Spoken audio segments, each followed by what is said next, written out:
गांधी और सरदार पटेल वाले गुजरात से आया है, मोदी और वाले गुजरात से आया है। सम्माननीय मंच, सभी का व्यक्तिगत परिचय नहीं, पूरा मंच सम्माननीय है।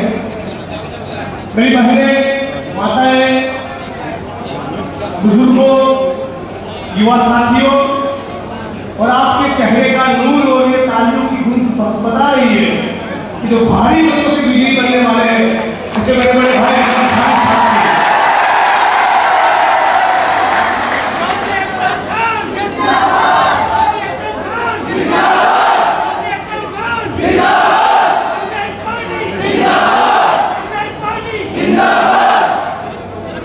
सुना है कि भारत के सबसे बड़े झूठी का एक दोस्त कल यहां पर आया था।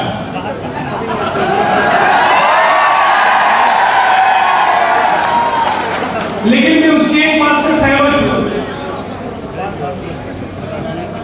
उसने वो ठीक कहा,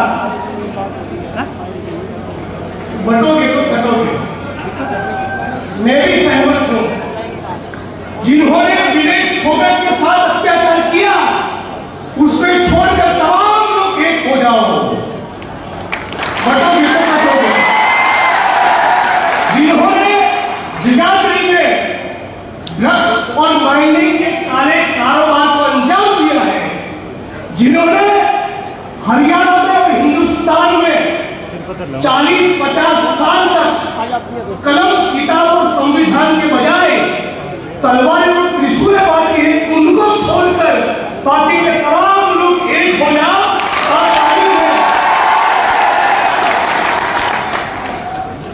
ये लोग उनको बुलाने का एक ही मकसद है कि हिंदू समाज को कंफ्यूज किया है। मैं आज अकरम खान जी के समर्थकों के लिए नहीं, आज भाजपा का जो वोट है, जो भाजपा को वोट करे उसके लिए भाषण करने के लिए आया। भाजपा को वोट देने वाले जगाधरी के हिंदू भाइयों को इतना पूछना चाहता हूं कि ये लोग भारत माता की जय का नारा लगाते हैं। मणिपुर में महिलाओं को नग्न करके घुमाया, तब मोदी और अमित शाह कहां थे? मणिपुर में जब महिलाओं को नग्न करके घुमाया, तब मोहन भागवत और उनकी आरएसएस कहा कि ये हिंदू भाई को समझना है।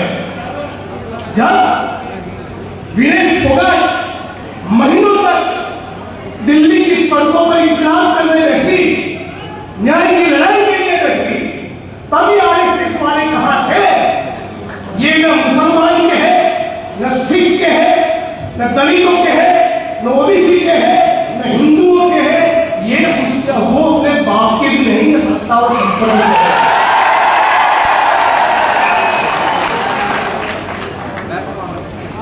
इनके पास इस मुल्क को देने के लिए कुछ भी नहीं।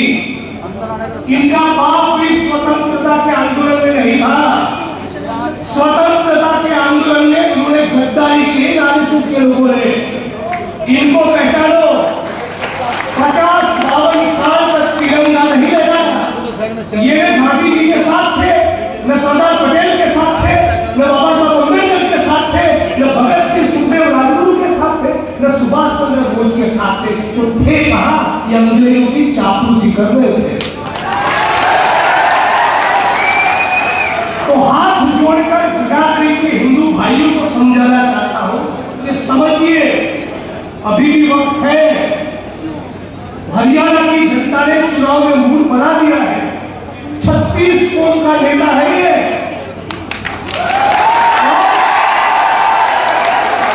जब चुनाव आता है, सुनिए, जब चुनाव आता है तो सारी पॉलिटिकल पार्टी अपने कैंडिडेट के बारे में नहीं कहती है। मैं इसलिए कह रहा हूं कि मैं हरियाणा की स्क्रीनिंग कमेटी का मेंबर था और यहां पर इनके बारे में जितनी भी एजेंसियों ने सर्वे किया, वो सारे सर्वे की रिपोर्ट हमने पढ़े हैं और सारे सर्वे की रिपोर्ट ये कहते हैं कि जगाधरी में 36 कौमों को लेकर कोई चल सकता है तो अकरम खान।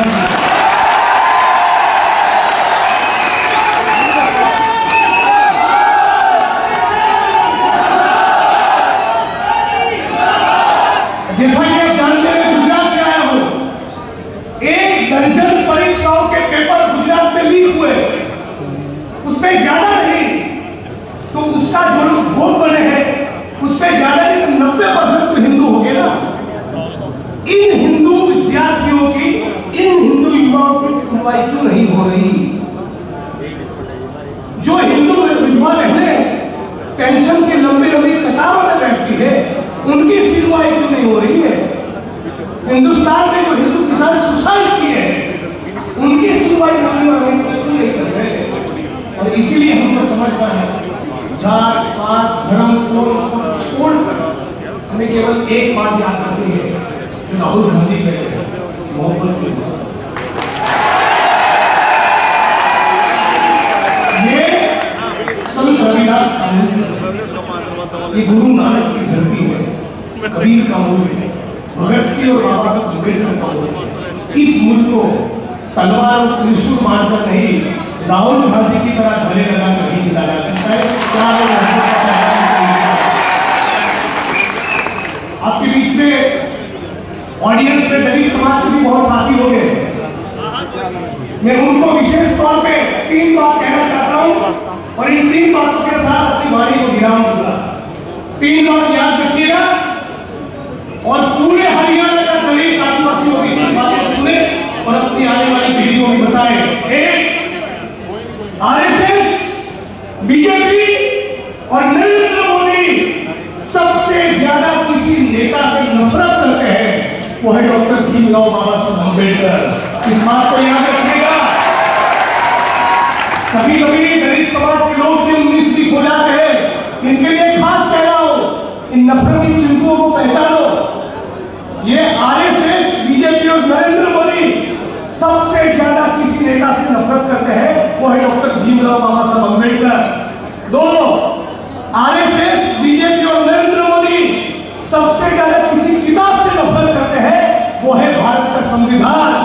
और आरएसएस, बीजेपी और नरेंद्र मोदी सबसे ज्यादा किसी योजना और नीति के खिलाफ है तो वो है आदिवासी, ओबीसी और दलितों को मिलने वाला आरक्षण। इन 3 बात को समझ लो। जगाने के लिए नहीं, पूरे जीवन में कभी आप भाजपा को वोट नहीं दे पाओगे। इतना 3 बात आप समझ लो।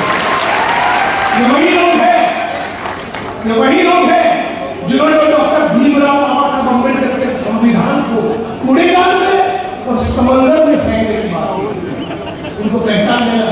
ये वही लोग हैं जिनके कारण हैदराबाद की सेंट्रल यूनिवर्सिटी में रोहित को सुसाइड करना पड़ा। गुजरात के मुंडा में इन्हीं के आरएसएस के लोगों ने गाड़ी के साथ पकड़कर 4 दलितों की पिटाई की, उनका चमड़ा उतारने की। अपने दामाद को नक्सलवादी होकर जेल में डाला। ये वही लोग हैं ट्वीट करने पर आपके इस भाई के, आपके बेटे की गिरफ्तारी गुजरात से आसाम पुलिस के हाथ में करवाई। दिल्ली की सड़कों पर जब संविधान को जलाया गया तब मोदी जी एक शब्द नहीं बोले और अब राहुल जी और कांग्रेस पार्टी के खिलाफ झूठ कह रहे हैं कि राहुल गांधी आरक्षण विरोधी है। अरे गलती की चोट पर हम कह रहे हैं कि राहुल गांधी जीवन में कभी दलित, आदिवासी, ओबीसी, मजदूर, किसान और मजदूर का हाथ कभी छोड़ ही नहीं सकता। इसलिए ये नफरत फैलाने वाले, तलवार और त्रिशूल मारने वाले, अम्बेडकर विरोधी, संविधान विरोधी, आरक्षण विरोधी भाजपा का सुपड़ा साफ करिए। आखिरी में आज से 50 साल के बाद, आखिरी लाइन के साथी सुनिएगा, आज से 50 साल के बाद, 75 या 100 साल के बाद जब हरियाणा का इतिहास लिखा जाएगा तब ये इतिहास आपको ये सवाल पूछेगा, आने वाली पीढ़ी आपको सवाल पूछेगी कि जब किसानों को भाजपा की सरकार खालिस्तानी, नक्सलवादी और आतंकवादी कहकर उन पर कोड़े बरसा नहीं थी, फिर भी आपने भाजपा को वोट दिया। ये सवाल आपको इतिहास पूछने वाला है।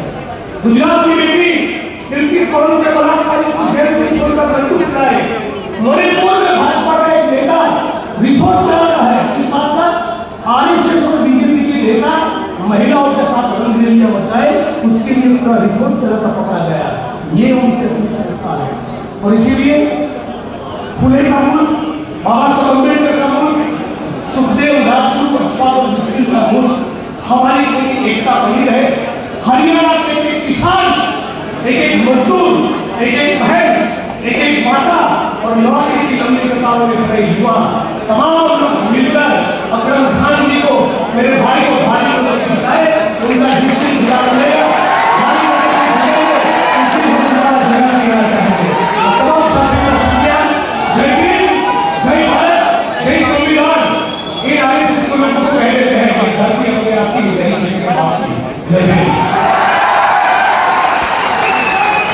बहुत